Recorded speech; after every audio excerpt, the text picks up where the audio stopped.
시작을 하겠습니다. 박창규입니다. 오늘 강의라고 좀 말씀드리긴 좀 그렇고요. 제가 알고 있던 내용을 많은 분들하고 같이 공유를 하면 좋을 것 같아서 제가 전에 만들어뒀던 자료를 오늘 같이 한번 토론해보고자 올렸습니다. 제 이력이 조금은 다른 분들하고는 좀 특이합니다. 오늘 말씀드리면서 사실은 뭐 자의반 타의반 뭐랄까요, 자랑을 많이 할 것 같아서 상당히 죄송스럽고 그렇습니다. 괜찮습니다, 고문님. 약간 좀 필요합니다. 제 경력부터 일단 말씀드리겠습니다. 저는 90년대 초에 학사특채 수사요원으로 경찰로 입직을 했습니다. 경찰관 출신입니다. 쉽게 이야기하면 뭐 형사라고 표현을 해야 되겠죠. 형사라고 표현하는데 일반적으로 우리가 생각하는 형사하고는 조금 다른 약간 차이가 나는 그런 일들을 많이 했습니다. 우리 혹시 뭐 영화 범죄도시 영화를 보셨는가 모르겠습니다. 마동탁이 나오는 봤습니다. 그 시대에 제가 거기서 강력팀장을 했습니다. 그 영화에 나오는 그 강력팀의 사무실은 강력 3팀 사무실이고요. 저는 그 당시에 강력 5팀장을 했습니다.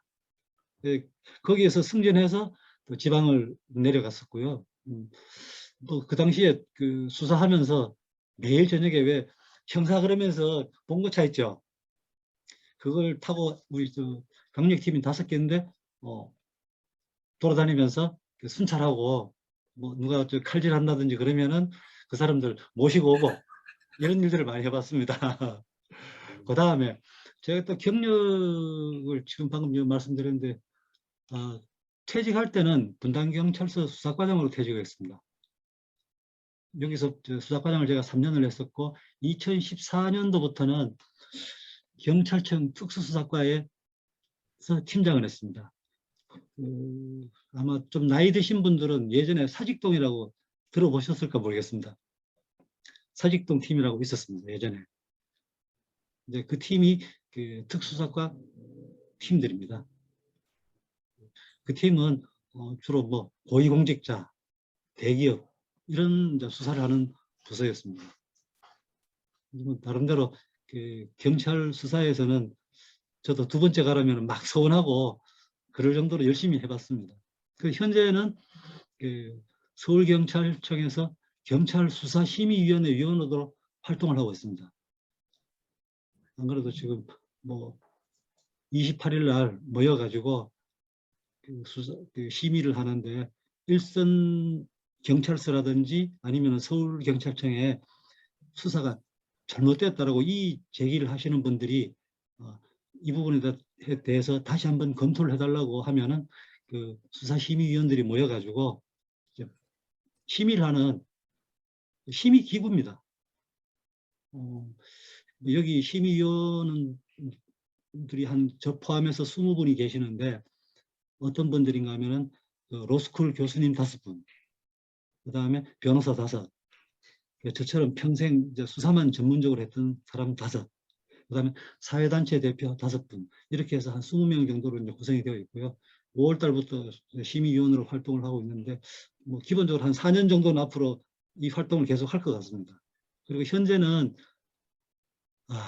대륙 아주라고 로펌에서 고문으로 있습니다. 저희 로펌에 변호사분들이 한 240분 정도 계십니다. 한 240분 정도 변호사님들이 계시고 저를 포함한 고문이 한 37분 정도 계십니다.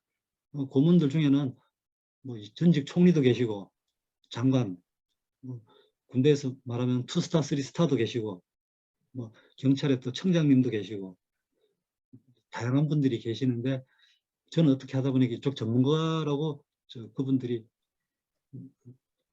인정을 해주셔가지고 저보고 같이 한번 하자 해서 지금 현재 작년 9월 달부터 활동하고 있습니다. 그리고 예전에 현직에 있을 때는 뭐 국방부라든지 병원협회 이런 데 강의를 자주 다녔고 그 경찰 내부에서도 제가 강의를 좀 한 적이 있었습니다. 현재 또 계속 공부를 하고 있고 연세대학교에서 ICT 콘텐츠 트랙으로 지금 박사과정 3학기 공부를 하고 있습니다. 와, 아까 처음 저기 들었습니다.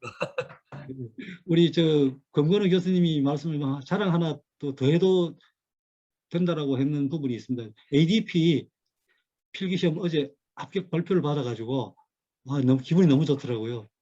우리 데이터 분야에서 우리나라에서 그래도 제일 권위 있는 자격증이 ADP라고 저는 알고 있습니다. 우리 강승호 전무님이 ADP 실기까지 다 통과하셔가지고 자격증을 가지고 계시는 걸로 알고 있습니다.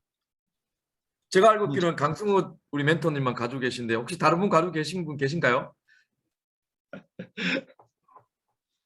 2020년까지 ADP 자격증을 국내에서 취득하신 분이 120명입니다. 그래서 합격률이 제가 듣기로는 1% 플러스 마이너스라고 알고 있습니다. 아니, 1년에. 루나님 매일 공부하고 시험 치는 게 뭡니까?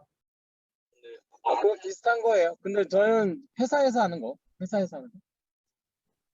저는 회사에서 하는 거라서 ADP랑은 우리 홍성창 선배님이 보니까 ADSP 필기 시험 통과하셨네요, 보니까. 네.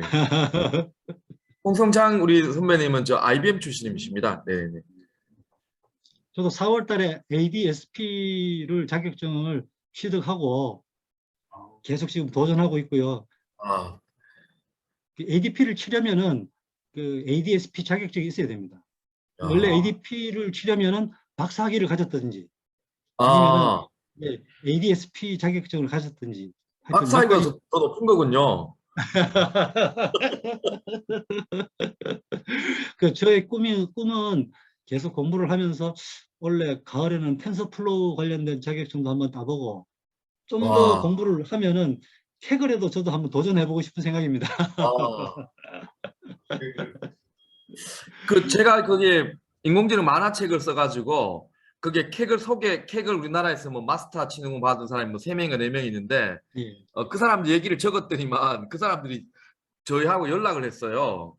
그 말씀 들으니까 우리 그 캑을 그분들 한번 모셔다가 한번 경험 얘기 한번 들어보는 것도 괜찮을 것 같습니다. 네. 하여튼 뭐 저 나름대로는 그 사회 이때까지 살아오면서 겪는 사회적 도메인에 대해서는 모자라지 않는다라는 이런 생각을 가지고 있습니다. 뭐 제 주위에는 제가 수사를 하다 보니까 수많은 사람들을 상대를 하고 지위 고하에 상관없이 다양한 분들을 다 만났고 각 분야별로 이 사람은 어떤 분야의 전문가고 저분은 또 어떤 분야의 전문가고 이러한 개념들은 제가 좀 가지고 있어서 좀 우리 모임에 도움이 될 수 있지 않을까 하는 생각을 해봤습니다. 그러면서 제가 오늘 만들었던 바이오 자료는 분당에서 수사 과정을 할 때에 분당에는 그 IT 바이오 팀들이 회사들이 많습니다. 그 중에 뭐 차바이오, 그다음에 뭐 또 지금 매니저님 초대했습니다. 몇몇 어떤 바이오 업체 대표들한테 이 자료를 가지고 앞으로 어떻게 가야 할 것이다라고 강의를 좀 해드린 적이 있었습니다. 그분이 당신 경찰관 맞느냐라고 이야기를 하시길래 제가 경찰관이지만 이쪽에 관심이 있어서 나름대로 책도 보고 공부를 하고 있다라고 이제 말씀드리니까 또 제가 말씀드리는 내용에 수긍하는 부분도 많이 있었습니다. 그래서 오늘 이 부분에 대해서 한번 우리 회원분들한테 설명을 좀 드려볼까 하는 마음에서 제가 강의를 자청했습니다. 자, 그럼 한번 시작해 보겠습니다. 제목은 4차 산업혁명을 푸는 바이오라고 했고요. 이거 제가 지금은 많이 얼굴이 상했지만은 그래도 한 7, 8년 전에는 나름대로 괜찮은 얼굴이었습니다.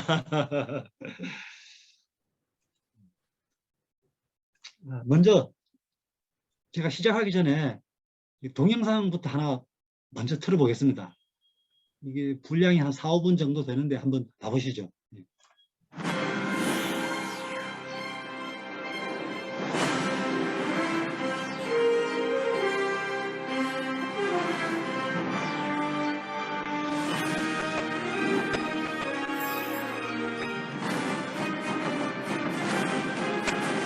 현실화된 미래 4차 산업혁명.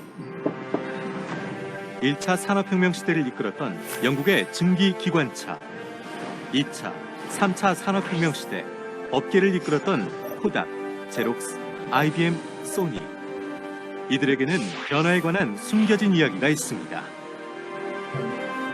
영국의 제임스 와트가 발명한 증기기관차로 영국은 1차 산업혁명을 주도합니다. 그런데 증기기관차를 발명한 영국이 정작 철도 산업에서는 독일에게 1위의 자리를 넘겨줍니다. 그 이유는 무엇이었을까요? 증기기관차가 발명되고 영국에서는 세계 최초로 철도가 등장합니다. 그런데 당시 마차 산업과의 경쟁 구도 속에서 영국 정부는 증기기관차의 속도를 3에서 6km로 제한하는 적기 조례를 제정하게 됩니다. 그 결과 영국 철도 산업은 경쟁력을 갖추지 못하게 됩니다. 반면에 독일은 철도의 속도 규제를 풀고 철도망을 3배나 늘립니다. 이로 인해 독일 경제는 급속하게 성장을 합니다. 2차 산업혁명 시대 주요 산업을 선도했던 기업 코닥, 제록스, IBM, 소니. 언제까지나 산업 선도주자로 남을 것 같았던 이 기업들이 그들의 지위를 다른 산업과 기업에게 넘겨주게 됩니다. 그 이유는 무엇이었을까요? 코닥이 사진을 찍다라는 말이 대명사가 될 정도의 필름 왕국 코닥, 그리고 제록스가 복사하다라는 뜻이 될 정도로 굳건했던 제록스. 그런데 지금 코닥과 제록스의 명성은 역사의 뒤안길로 사라져갔습니다. 20세기 필름 왕국 코닥은 디지털 카메라 시대라는 시대의 변화에 빠르게 대처하지를 못했습니다. 그리고 복사기 하나로 수십 년간 업계 1위를 구세우던 제록스는 기술을 과신해 하루가 다르게 신제품이 쏟아지는 시장의 변화에 재빨리 대응하지 못했습니다. 즉, 두 회사는 본업에는 충실했지만 새로운 가치와 시장 창출로 기존의 가치와 시장을 붕괴시키는 파괴적 혁신에 제대로 적응하지 못해 결국 쇠퇴하게 된 것입니다. 그리고 컴퓨터와 소형 포터블 전자 분야에서 세계 1위 기업이었던 IBM과 소니 역시 3차 산업혁명 시대에 제대로 적응하지 못해 내리막길로 들어섭니다. 그런데 이 두 기업은 4차 산업혁명 시대를 앞두고 다시 부활의 신호탄을 쏘아올리고 있습니다. IBM은 시장 환경과 기술 변화에 제대로 대응하지 못해 위기에 빠졌던 경험을 바탕으로 4차 산업혁명 시대를 앞두고 IBM 왓슨 컴퓨터 시스템을 개발, 인공지능 플랫폼 분야에서 선도 기업으로 나서고 있습니다. 소니 또한 3차 산업혁명 시대 정보화의 물결에 적응하지 못하고 자사기기의 독점 생산만을 고집하다 애플에 밀리고 전자에서도 삼성과 LG에 밀리는 수모를 겪게 됩니다. 이러했던 소니는 로봇과 AI 신사업, 그리고 이미지 센서 개발에 집중, 부활의 조짐을 보이고 있습니다. 그렇다면 4차 산업혁명 시대가 현실화되고 있는 지금, 우리는 어떻게 해야 할까요? 앞에서 살펴본 숨겨진 이야기는 우리에게 중요한 교훈을 주고 있습니다. 변화를 새로운 기회로 전환시키기 위해 올바른 방법을 찾고 끊임없이 도전해 나가야 한다는 것입니다. 그런데 우리의 현실은 4차 산업혁명 적응도 평가에서 세계 25위 수준에 불과합니다. 싱가포르, 홍콩, 일본, 대만은 우리를 앞서고 있으며 중국은 우리의 턱 밑까지 추격하고 있는 것이 현실입니다. 특히 미국은 2014년부터 연방정부와 민간기업이 함께 AI 산업을 이끌고 있고 구글, 테슬라는 무인 자율주행 자동차 기술 개발로 4차 산업혁명 시대의 선도적 위치를 차지하고 있습니다. 독일은 2011년부터 인더스트리 4.0이라는 목표 아래 제조업을 기반으로 한 스마트 팩토리 정책으로 4차 산업혁명 시대를 대비하고 있습니다. 여기에 일본은 잃어버린 10년을 만회하기 위해 4차 산업혁명의 핵심 키워드를 로봇에 두고 로봇 중심의 연구 개발에 총력을 기울이고 있습니다. 중국 또한 AI 인공지능 개발에 박차를 가하고 있으며 세계 드론 시장의 70% 이상의 점유율을 기록하고 있습니다. 4차 산업혁명은 향후 5년이면 완전히 실현될 것이라는 전망입니다. 따라서 우리에겐 5년밖에 시간이 없습니다. 이 5년의 시간에 우리는 기회를 잡아야 합니다. 4차 산업혁명이 초래하는 변화의 본질은 총체적이고 민복합적이며 그 속도 또한 매우 빠릅니다. 이러한 환경에서는 오직 퍼스트 무버만이 생존할 수 있습니다. 미래를 예측하는 최선의 방법은 미래를 창조하는 것입니다.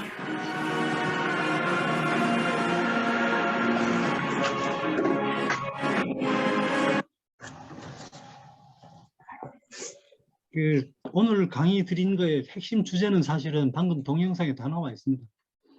여기 저희 서울 데이터 연구회에 계시는 분들 모든 분들이 다 아마 퍼스트 무버일 거라고 생각을 하고요. 원래 경제학에서 수요 공급의 법칙 중에서 가장 어려운 부분이 인적 인프라의 확충이라고 저는 알고 있습니다. 어떤 인적 자원이 거기에 필요로 한 인적 자원을 만들기 위해서는 당장 어떤 수요가 필요하다고 해가지고 바로 공급이 될 수 있는 그런 부분이 아니다 보니까 제일 중요한 부분이 인적 부분이고, 그 인적 부분에 또 확충을 위해 가지고 우리 데이터 연구회에서도 많이 일조하고 있다는 생각을 하고 있습니다. 네, 원래 지금 현재 뭐 가치 제도 기술 다 모든 것이 지금 바뀌는 세상입니다.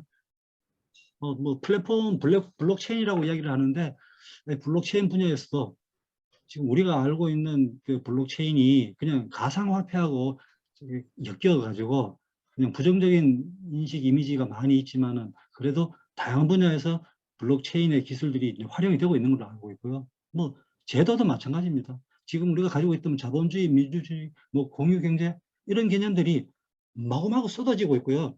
기존에 우리가 말하던 자본주의, 민주주의 이 개념 자체가 어떤 사회주의 개념하고 같이 접목이 되다 보니까 무엇이 정말 순수한 자본주의인지 무엇이 민주주의인지 이해가 경계가 모호한 그런 시대가 되어 있습니다.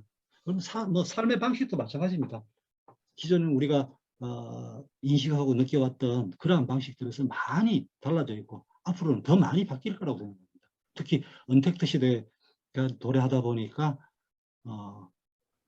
더더욱 많이 바뀔 거라는 생각을 합니다. 저도 이 공부를 하면서 처음에 여러 가지 관점에서 막 고민을 하다가 제가 분당경찰서 수사과장을 하면서 팀을 하나를 만들었습니다. 제 분당서 수사과 직원이 당시에 한 80명 정도 됐습니다. 수사과장 밑에 그 직원이 한 80명 되니까 80명 중에서 IT 바이오 팀을 만들었습니다.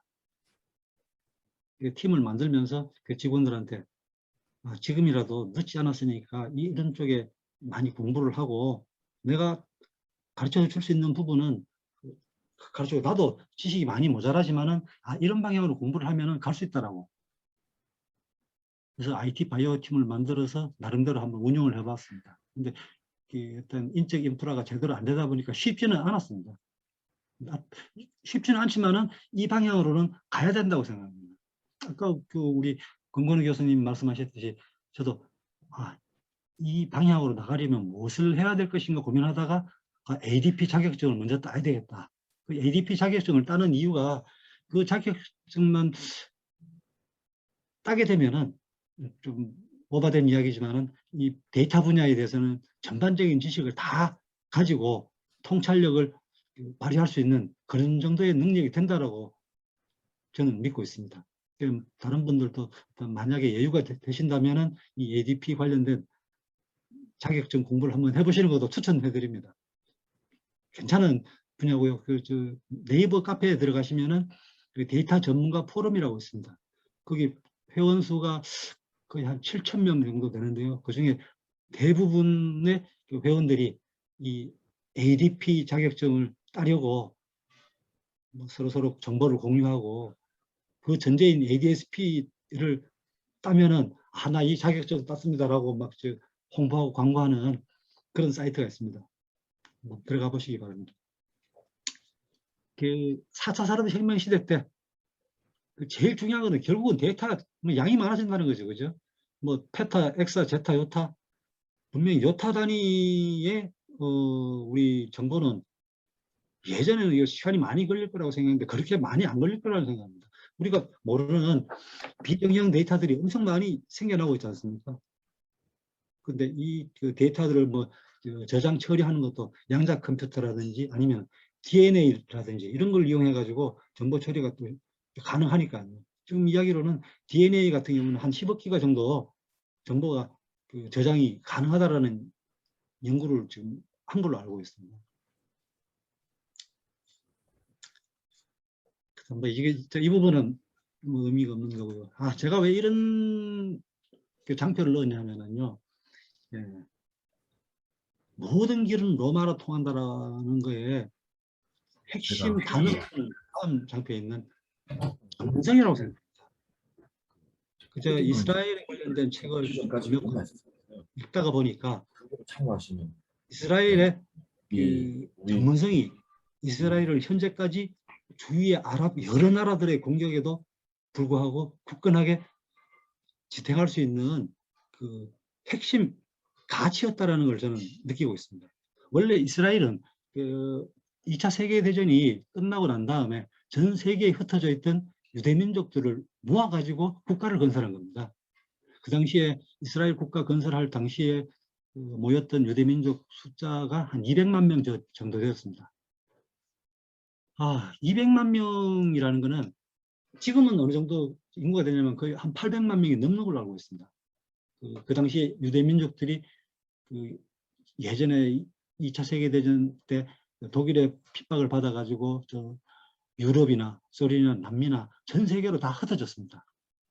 흩어졌던 그러한 유대민족들이 이스라엘이라는 나라를 건국하면서 모이게 되었는데 그러면 이스라엘이라는 국가를 건설하면서 국가가 지향하고자 하는 가치 패러다임이 필요했던 거죠. 가치 패러다임이 무엇을 국가가 가장 중요시 여겨야 되느냐에 대해서 이스라엘은 다양한 전 세계에 흩어져 있던 유대민족들이 모이다가 보니까 공통의 가치가 전문성이라는 겁니다.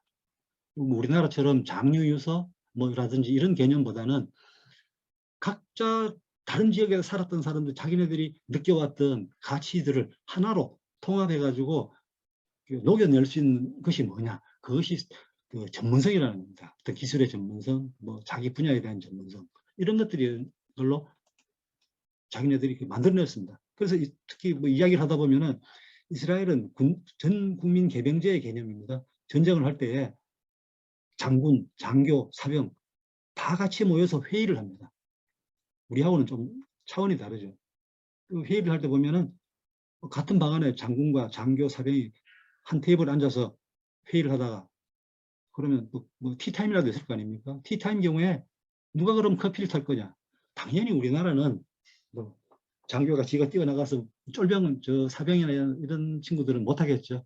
장교들이 뛰어나가가지고 제가 커피 타겠습니다라고 하는데 이스라엘은 그게 아니다는 거죠. 자기 뒤에 커피포트가 있으면은 예를 들어서 장군 뒤에 커피포트가 있으면은 그날의 커피 당번은 장군이라는 거죠. 우리 언론에 보면은 예전에 오바마 대통령이 뭡니까 이라크를 공격할 때인가요? 그때 보면은 작전 상황실에서 대령인가 옆에 꿇어앉아 가지고 같이 화면을 보면서 지시하고 지휘하던 그런 장면을 보고 저게 어떤 권위에 대한 사회 권위에 대해서 무엇을 가장 중요시 여길 것인가에 대한 것을 저는 느꼈습니다. 결국 이스라엘도 사회의 권위가 전문성이었기 때문에 다른 아랍의 다른 나라들의 공격으로부터 굳건히 국가를 지켜낼 수 있었던 것이 아닌가 하는 생각을 해봤습니다. 우리가 많이 배워야 될 부분은 이 부분이라고 저는 생각을 하고 있습니다.